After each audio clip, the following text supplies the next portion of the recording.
Minister will not be running again in an election widely believed to be coming soon. Infrastructure and Communities Minister Catherine McKenna made that announcement last hour in Ottawa.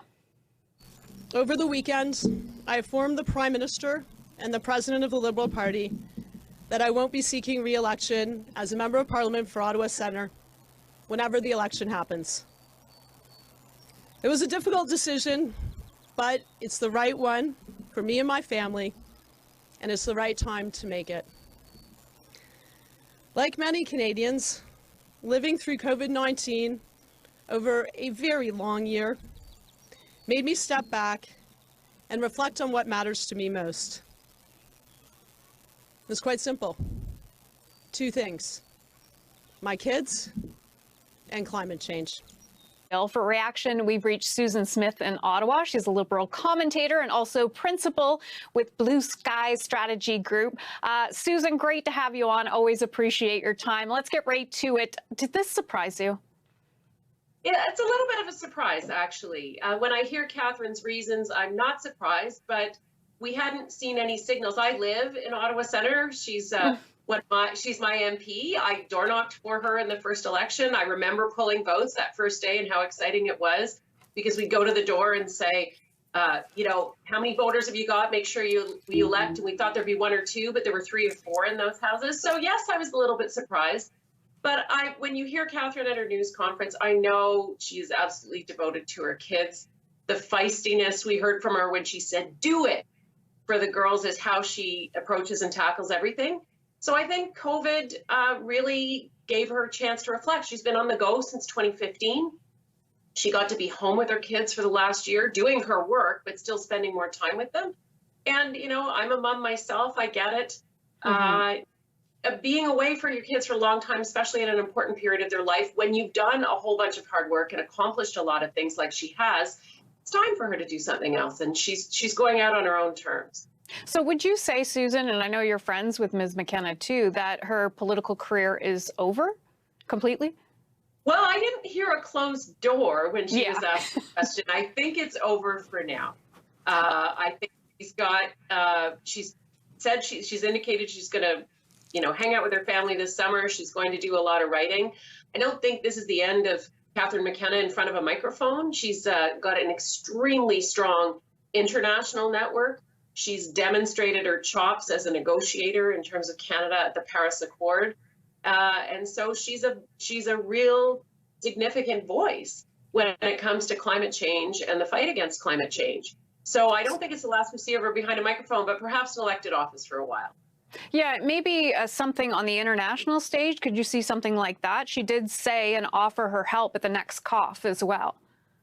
Yeah, it could be that. I don't know. I think we continue to have lots of capable and competent people to do that for Canada. The Prime Minister may choose to put her there, but I suspect she could be tapped on the shoulder by any of the international organizations, the UN, any of the global organizations. She's fluently bilingual. She's a lawyer. She's a skilled negotiator. So Catherine is and she's got the track record. So she's an exceptionally talented individual. She was a talented minister and a very effective local MP. So I think she'll go on to do good things, perhaps on the international stage. Let me talk about something. I think you and I have had discussions about this in the past. During her term, she endured horrific misogynistic slurs, threats on social media, graffiti scrawled on her constituency office that we can't even repeat that word. You know, I watched you smile when she said she would encourage girls to do it. But I think there's still this hesitation for women, for minorities as well, to be put in this type of situation. What do you have to say about that, Susan? Well, I think you're bang on with that, Hannah. You're a public figure, too. Your Twitter feed, I'm sure, has had some nasty things in it. Unfortunately, it still is a reality. Minister McKenna did a great job of standing up to it, but she was shouted at. I mean, she came out of a movie theater and people were screaming at her when she was with her kids. That's not what you sign up for in public life. That's not acceptable for anybody in public life, whether you're a man or a woman. I think it's a challenge for minorities. We've got a long way to go in this country, but you can do it. I believe Catherine when she says she's going to be there every step of the way. You know, I know many times Sheila Copps, who is again a Hamilton feisty minister. I saw her at many Catherine McKenna events, and I see Catherine emulating Sheila to a certain extent in terms of supporting women and girls. But as a country, we've got to speak out against it. As politicians, they've got to speak out against it when it happens to them. And the media, I think you guys have done a good job of reporting when these things happen. It's got to stop. She's soldiered on through it. But I think it's abuse that no one in public office should have to take. No, absolutely. I liked her message that she also found there was a lot more people supporting her than these people, you know, who are doing these bad things. Just finally, I don't have a lot more time, but I can't let you go without asking about Mark Carney. What do you think? You heard Janice there saying, of course, the speculation is going to start. It kind of already started already.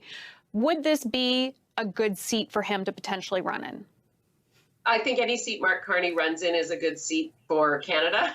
But this actually saves a challenge. I mean, Mark lives in Ottawa. Mark and his wife and his family live in Ottawa.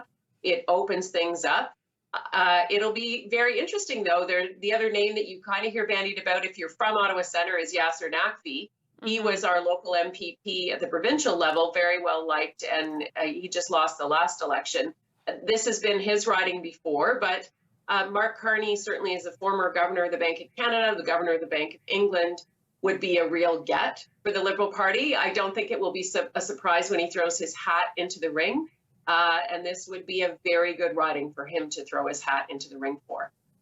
Okay, Susan Smith, thank you as always. Always appreciate your insights. Liberal commentator Susan Smith in Ottawa.